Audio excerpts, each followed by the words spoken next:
That thing about the Codex flashing up, that means that information gets added to this bit, the Codex, which is kind of like the Wikipedia of the 21st century, I guess. And it allows you to look up stuff. I'm really not going to bother with it too much. If you want to read it, all of it is available online. So if you're really interested, you can look it up yourself, even if you don't have the game. The main reason is there's just too much of it. If I read all of this, it's going to take hours. The primary entries are actually read aloud by a narrator already. Roughly 1,200 years ago, the Turians were invited to join... Like that. And if you recognize him as someone who watches my Let's Plays and may therefore be a fan of Sierra games, that's actually Neil Ross, the narrator of Leisure Suit Larry.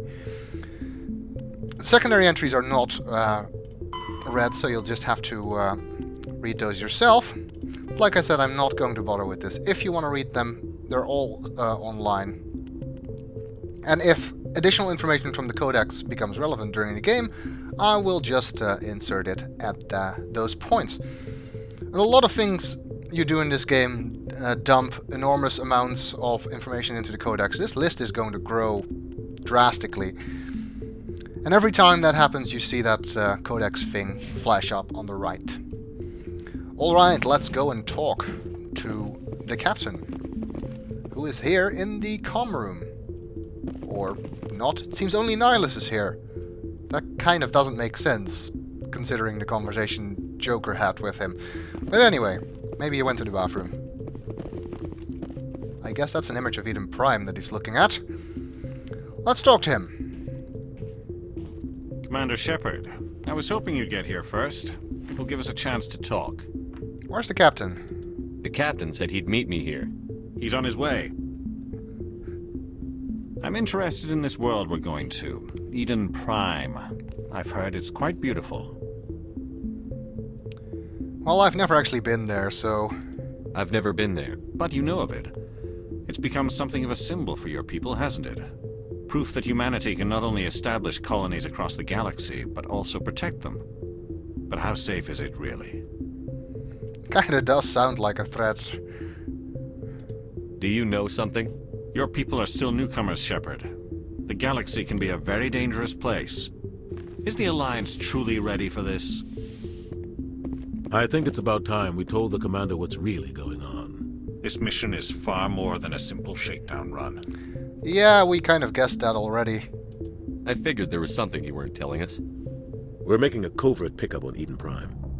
That's why we needed the stealth systems operational. Covert pickup? Must be important if it's so secret. There must be a reason you didn't tell me about this, sir. This comes down from the top, Commander. Information strictly on a need-to-know basis. A research team on Eden Prime unearthed some kind of beacon during an excavation. It was Prothean. Prothean? What's that? I thought the Protheans vanished 50,000 years ago. Their legacy still remains. The mass relays, the Citadel, our ship drives. It's all based on Prothean technology. This is big, Shepard. The last time humanity made a discovery like this, it jumped our technology forward 200 years. But Eden Prime doesn't have the facilities to handle something like this. We need to bring the beacon back to the Citadel for proper study. Obviously, this goes beyond mere human interests, Commander. This discovery could affect every species in Council space. Why aren't we helping, just handling this ourselves, though, if it was found on a human colony? Why didn't we keep the beacon for ourselves? You humans don't have the best reputation. Some species see you as selfish, too unpredictable, too independent, even dangerous. Sharing that beacon will improve relations with the Council. Plus, we need their scientific expertise. They know more about the Protheans than we do. The beacon's not the only reason I'm here, Shepard. Nihilus wants to see you in action, Commander. He's here to evaluate you. Wait, does that mean that Jenkins was right? Guess that explains why I bump into him every time I turn around. The Alliance has been pushing for this for a long time.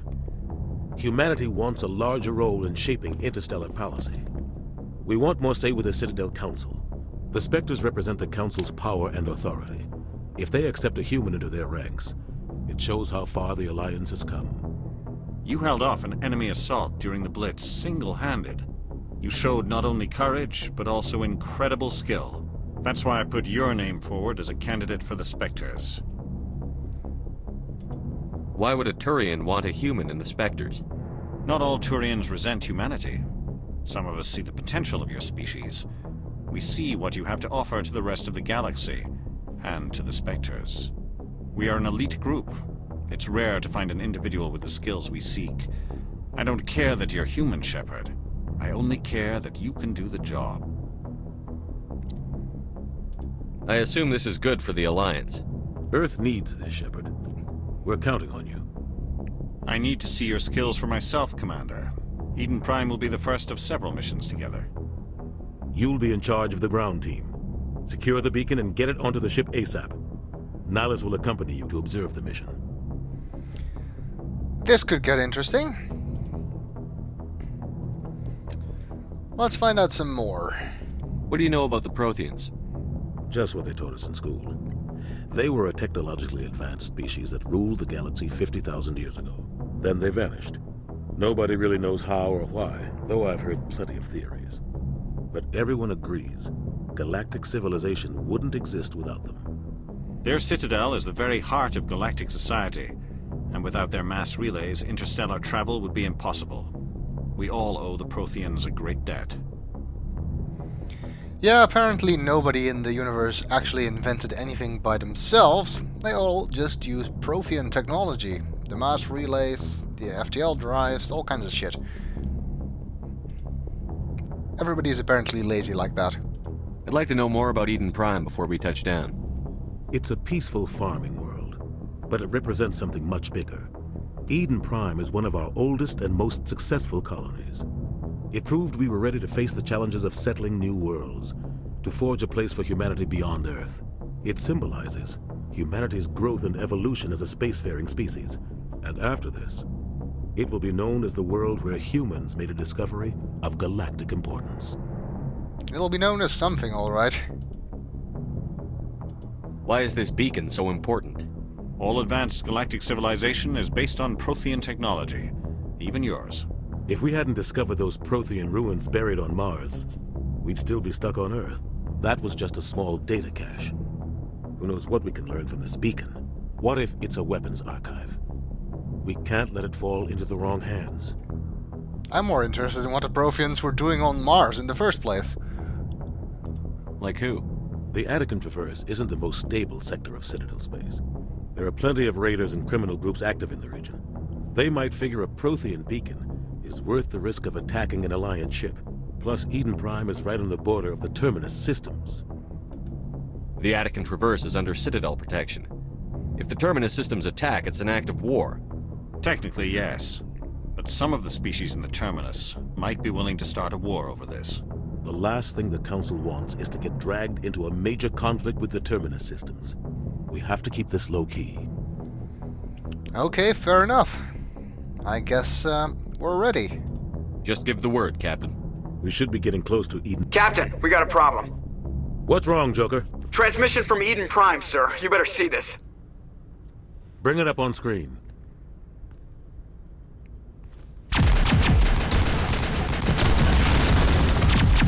That's not good. Get down!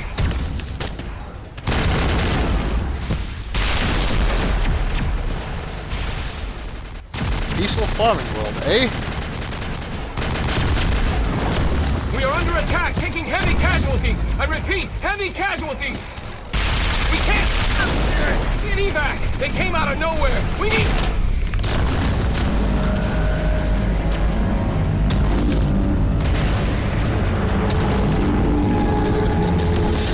What in the name of hell is that?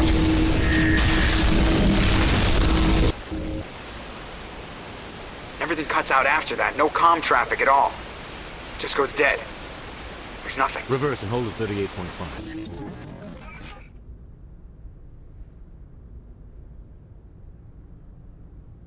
Status report.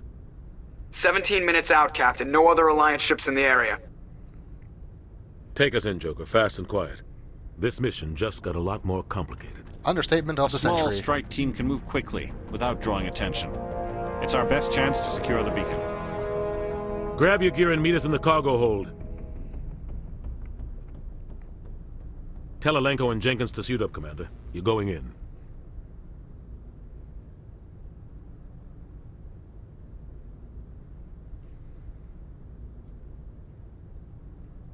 Loading.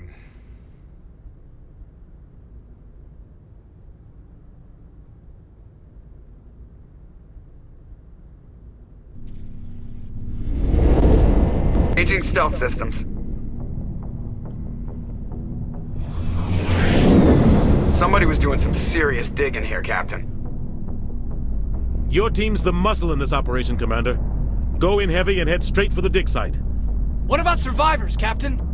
Helping survivors is a secondary objective. The beacon's your top priority. Approaching drop point 1. Nihilus, you're coming with us? I move faster on my own. Nihilus will scout out ahead. He'll feed you status reports throughout the mission. Otherwise, I want radio silence. Alright, I guess we've got to work together. We've got his back, Captain. The mission's yours now, Shepard. Good luck! We are approaching drop point 2.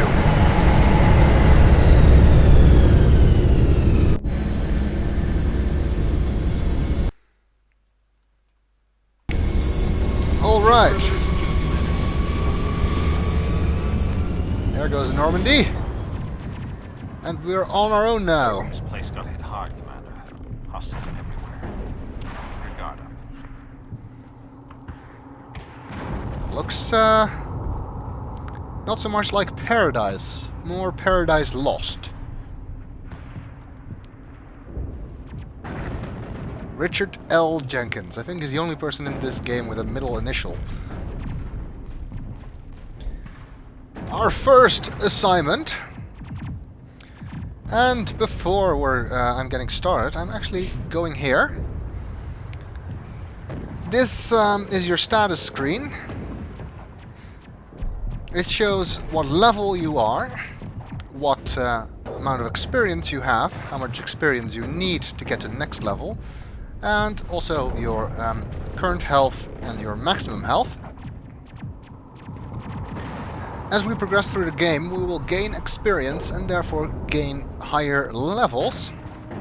And every time you go up a level, you get points. These points can be spent on different skills. What skills you have depends on what class you're playing. So what you see here is the list of skills for an engineer. Well, plus assault rifles, which is not an engineer skill, but that's my bonus skill, as I already explained. Putting points towards skills increases your skill with those things, with those talents. Obviously, some of them are currently still locked, that's the grey ones, and have to be unlocked by reaching a certain skill level in one of the other talents. So hacking is locked, but can be unlocked once we get to this point with decryption.